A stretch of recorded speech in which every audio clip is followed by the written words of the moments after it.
Et j'en profite pour faire une petite réflexion sur la vie en bateau. La vie en bateau, c'est quand même une vie un peu d'aventure. Alors d'aventure dans le sens positif du terme. Positif parce que, bah oui, c'est l'aventure. Donc ça vous sort du quotidien. C'est vrai que c'est pas une vie comme les autres, c'est une vie qui est vachement intéressante, c'est une vie qui est dynamique, où il arrive toujours quelque chose. En ça fait penser un peu aux histoires des films, aux livres, et donc c'est une vie qui est intéressante. Mais attention, qui dit aventure dit que déjà vous pouvez pas prévoir les choses. Donc pour tous ceux qui aiment bien prévoir, planifier, bah, la vie de bateau c'est pas bon. Si vous êtes déjà pas bien chez vous, dans votre confort, vous n'allez pas être mieux en bateau. Pour un couple, c'est vachement dur aussi parce que vous êtes tout le temps collé dans un petit réduit. Si vous engueulez tout le temps dans un grand appartement, il y a de fortes chances quand même que ça aille pas mieux sur un bateau.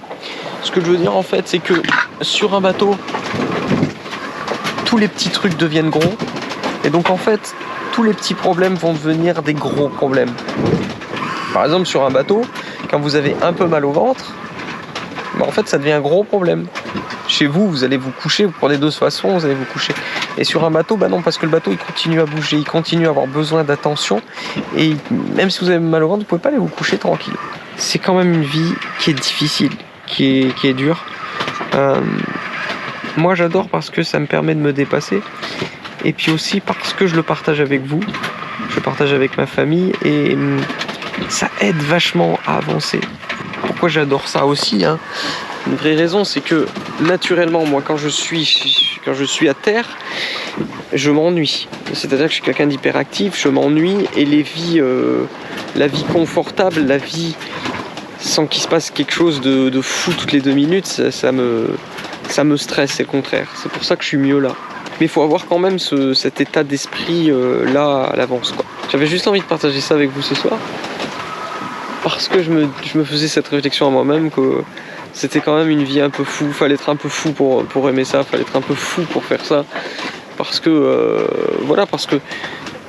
finalement le bateau, on revient dans les années. On a visité Rome, on revient en Antiquité, quoi. Vous avez 2 voiles, ça avance, mais bon, ça a guère évolué depuis, quoi. Ah si, on a l'eau douce, on a quand même du confort un peu plus que dans les gros navires de guerre romains, mais bon. Faut quand même avoir envie de faire tout ça en pleine nuit, d'être dans de la houle, d'être pas en sécurité tout le temps. Et j'en reviens à un dernier conseil. Avant d'acheter votre bateau et de vouloir partir en tour du monde, louez-en. Louez des bateaux, faites des navigations à la journée, voir déjà si ça vous plaît à la journée, avec un petit peu de vent, avec un peu de houle. Parce que plus vous allez faire de navigation longue, plus il va y avoir de houle, plus il va y avoir de vent, plus c'est fatigant et plus possiblement ça va être dur. Donc commencez doucement pour pas vous dégoûter et pour vraiment apprécier le moment. Au moment où j'ai enregistré cette vidéo, je l'ai fait pour une très bonne raison.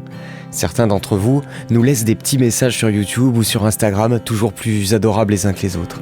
Un commentaire en particulier m'avait touché, car l'un d'entre vous me disait qu'il avait vendu sa maison pour acheter un voilier de 50 pieds et partir autour du monde, mais qu'il n'avait jamais fait de voilier. Alors dans certains cas, ça marche très très bien, mais la vie en bateau, c'est quand même très spécial.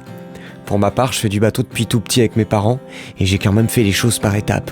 Du petit club de voile légère à mon premier bateau de 5,50 m, puis un autre de 7 mètres, puis corail. J'ai fait aussi des régates et des sorties sur des tout petits bateaux comme sur des 46 pieds. La première navigation de nuit en solo, je suis juste sorti devant le port, et puis je suis rentré. Et j'étais si heureux de l'avoir fait. Si vous faites le choix de choisir cette vie, vous aurez une vie mais extraordinaire. Une vie faite de voyages, d'aventures, de surprises, de rencontres. Alors oui, il y aura des embûches, des doutes, des mauvaises surprises parfois. Mais ça, ça fait partie de la vie. Par contre, il y a une chose avec laquelle vous ne pouvez pas négocier. Et surtout pas avec la mer. Cette chose, c'est le temps. Ne soyez pas pressé en mer, ne soyez pas pressé d'apprendre à naviguer, pressé de partir, pressé d'acheter un voilier, pressé de faire un tour du monde, pressé de faire des quarts de nuit, pressé de vite arriver au prochain port. C'est la mer qui va dicter votre timing. La sécurité, c'est respecter la mer et respecter le fait qu'on ne peut pas tout prévoir et qu'il faut être patient. J'ai créé cette chaîne YouTube dans le but de partager cette vie, mais aussi de permettre, pourquoi pas, à quelques-uns d'entre vous de découvrir l'envie de naviguer et puis aussi d'apprendre. Mais prenez le temps de faire les choses et vous verrez que vous apprécierez d'autant plus cette vie et que tous les petits moins seront finalement que des anecdotes parmi un énorme plus.